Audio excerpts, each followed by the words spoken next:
for me, it combined a passion of mine, the idea of getting really fit, the idea of being with mates for a few days, the idea of being outside and seeing parts of the different countries going through, and it's a huge goal, huge hairy goals, and I love huge hairy goals.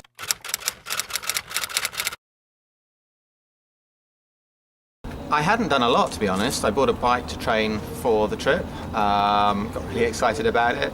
Typical guy in his 40s, wanting to get fit, trying to find a new thing to do, and I got the bug straight away. And I think the training to do it was as much fun as the trip itself, actually.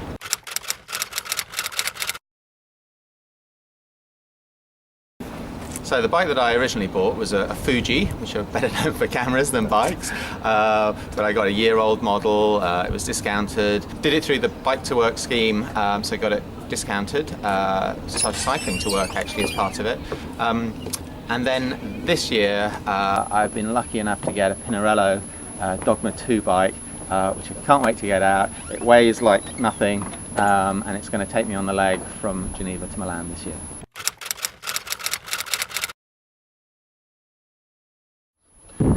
I reckon the furthest I'd cycle before the first ride was probably 10, 15, 20 miles, 2 or 3 hours on a flat out mountain bike, on paths and B roads.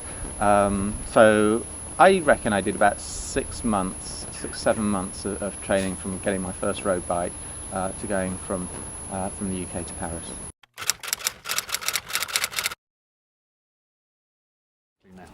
So besides cycling, I play squash every week, do a little bit of gym work, and golf was my thing. So a varied amount of sports, but cycling gives me a different kind of exercise than anything else. But I just love being outside, and sort of, it's the headspace is one thing, so the training just gives you thinking space, fresh air, just on your own, or with mates, and it's different than other sports.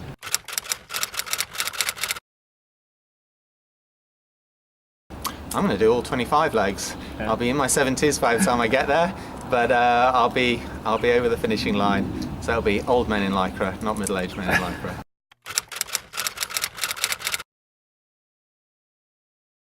I think, right, I'm looking forward to all of it. I think there's parts of Asia, sort of Southeast Asia, I think will be fascinating.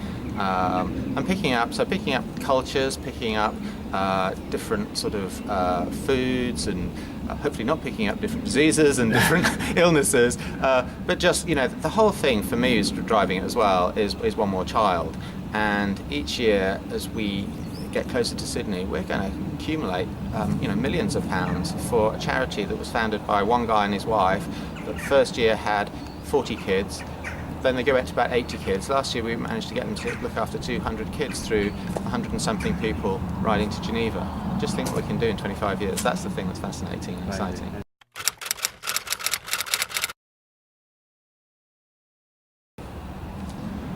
It's not just about the cycling, although that's a key part of it. That's what unites everybody, I think.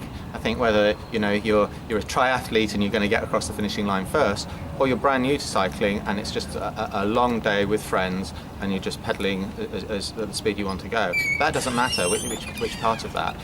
So the camaraderie, the culture, the food, the sort of just having fun and being in the outside. That's what I love.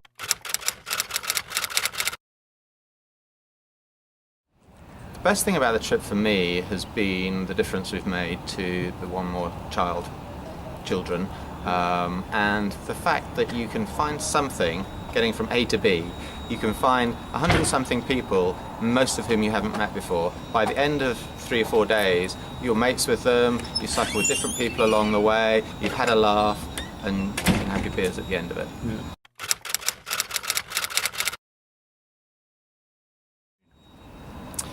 The worst thing are the endless hills and the fact that you're overtaken by a Brompton bike, by an overweight guy on a Brompton bike towards the end of 7 hours going uphill.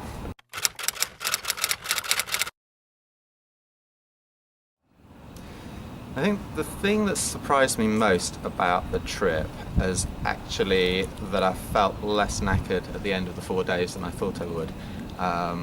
You do your training, you kind of get up to 60 miles or 70 miles in your training, and then you're doing 80, 90, 100 miles a day for 4 days. and I just think I could walk after that. But you know, that gives me my confidence that I'm still a little bit fit, and I've had a laugh along the way.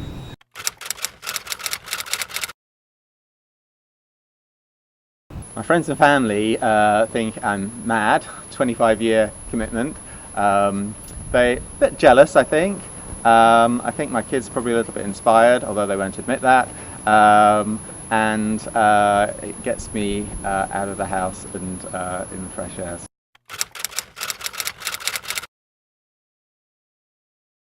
From a corporate point of view, you know, I set up my company and I've got 70 odd people, of which each time we've taken people on board, and it's been such a motivating thing to be able to do. We're doing it as part of it is teamwork, part of it is we're raising money for a good cause, which is about children. My business is about children, and everybody in the company is aware of what we're doing. We sponsor each leg as a company, and I just think ways of getting people within a company to meet each other, talk to each other, spend days together is really good for a company and the communications in the company.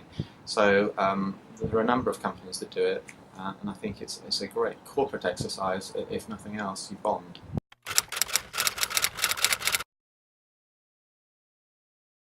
From being a novice into cycling before the first leg, I don't really have a lot of experience of whether this is mad, easy, everybody does it, nobody's done it before, whatever. It's motivating me, it's keeping me fit, it's getting me to parts of the world that I wouldn't have gone to before, it's meeting new people that are fascinating and will be friends for a long time, and it's achievement, a personal achievement. Within all of that, cycling's just such a great sport.